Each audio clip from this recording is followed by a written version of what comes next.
नमस्कार दोस्तों, all study में आपका स्वागत है। आज हम कक्षा 11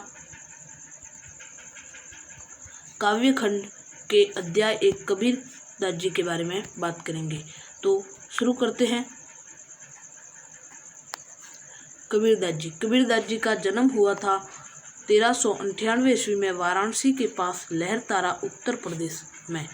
उत्तर प्रदेश में अधिकांश कवियों का जन्म हुआ है, इसलिए उत्तर प्रदेश को कवियों की खान कहते हैं।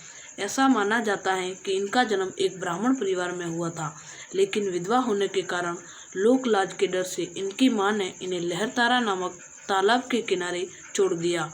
वहां ये एक मुस्लिम जुलाही दंपति नीरू व नीमा को मिले। उन्होंने कबीर को अपने पास रख दिया और उनका पालन पोषण किया। बाद में उन्होंने पितृक व्यवसाय को अपनाया।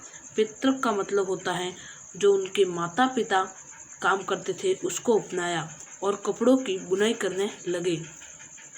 माना जाता है कबीर पढ़े लिखे नहीं थे। कबीर दास जी पढ़े लिखे नहीं थे। ये पंक्तियां प्रमाण देती हैं, मसीह कागज छुयो नहीं, कलम गई नहीं हाथ। ये पंक्तियां प्रमाण देती हैं कि वे एक ही ईश्वर को मानते थे, अर्थात एकेश्वरवाद को मानते थे। मूर्ति पूजा आदि में विश्वास नहीं रखते थे।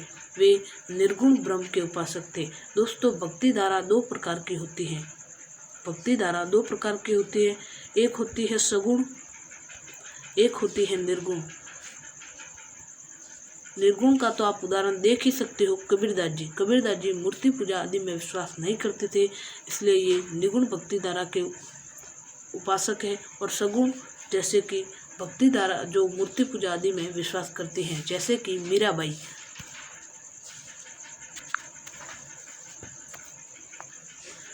कबीर दास जी के गुरु का नाम रामानंद था, पत्नी का नाम लोई था, पुत्र का नाम कमाल था, पुत्री का नाम कमली था। मृत्यु सन 1518 ईस्वी में बस्ती के निकट महगर में हुई। ये दोस्तों बहुत इंपॉर्टेंट क्वेश्चन है। हजारी प्रसाद द्विवेदी ने कबीर को वाणी का डिक्टेटर कहा है। आपके ये कंपटीशन में भी बहुत इम्पोर्टेंट है और आपके 11वीं कक्षा में भी ये प्रश्न आ सकता है कि हजारी प्रसाद द्विवेदी ने या फिर वाणी का डिक्टेटर, कबीर दास जी को वाणी का डिक्टेटर किसने कहा है? तो इसका उत्तर होगा हजारी प्रसाद द्विवेदी। प्रमुख रचनाएं वाणियों का संग्रह बीजक है, जिसमें साखी, शबद और रमिनी है। साखी में साक्षी है, शबद में गेय पद है और रमिनी में सोपाई और छंद है। कबीर दास जी के प्रमुख शिष्य का नाम धर्मदास था।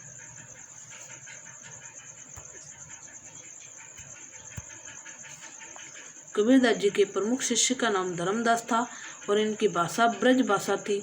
आचार्य रामचंद्र शुक्ल ने कबीर की भाषा को पंचमेल खिचड़ी कहा है।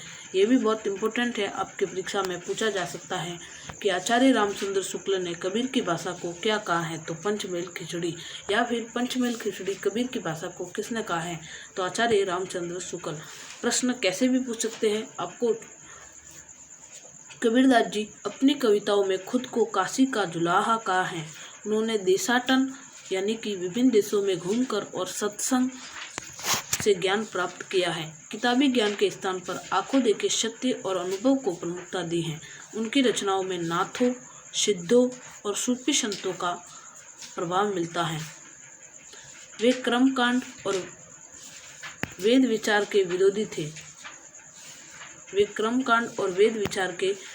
थे। जाति भेद, वर्ण भेद और संप्रदाय भेद के स्थान पर प्रेम और सद्भाव, समानता का समर्थन करते थे। अब आपकी 11वीं कक्षा में जो कबीर दास जी के पद दिए हुए हैं, वो पाठ में दिए गए दोनों पद जयदेव सिंह और वासुदेव सिंह द्वारा संकलित हैं। संपादित कबीर दास जी वाङ्मय खंड 2 शब्द से लिए गए हैं। तो आप संदर्भ में यही लिखेंगे। आपके जो कबीर दास जी के पद आएंगे परीक्षा में, उनमें संदर्भ के बारे में लिखने का कहे तो आप संदर्भ में ये लिखेंगे। नेक्स्ट वीडियो में हम कबीर दास जी के पदों के बारे में बात करेंगे।